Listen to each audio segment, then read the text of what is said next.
Monsieur Bertoldo, on parle de sécurité dans la Smart City. Bien qu'on vient de voir quelques exemples d'attaques, pouvez-vous nous faire un rappel d'actualité sur justement les attaques dans les enjeux de la Smart City, les attaques cyber? Oui, en termes d'exemples d'attaques, il est clair. Donc ça, oui. En termes d'attaques, il est clair que des exemples, vous en avez tous les jours, dans tous les domaines. Ça fait un peu plus de 35 ans que la première attaque, le premier défaut de cybersécurité a été trouvé aux États-Unis, puisque c'est Ian Murphy qui, en 1981, avait hacké le système d'AT&T pour pouvoir téléphoner gratuitement. De là, c'est évolué dans tous les domaines. Vous avez un exemple très récent, puisqu'il y a un organisme qui donne les services de nom de domaine aux États-Unis qui est attaqué par un déni de service.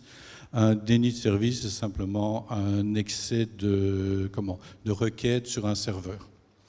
Mais cette attaque a provoqué le blocage de sites comme Netflix, comme Amazon, etc. Donc, on peut très bien maintenant attaquer des sociétés sans les attaquer directement par l'intermédiaire du nuage.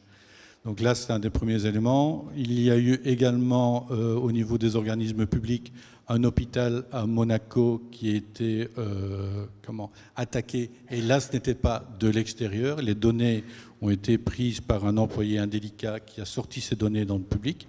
Donc vous voyez que la particularité de la cybersécurité et de la fraude est double. Vous avez l'attaque externe et l'attaque interne.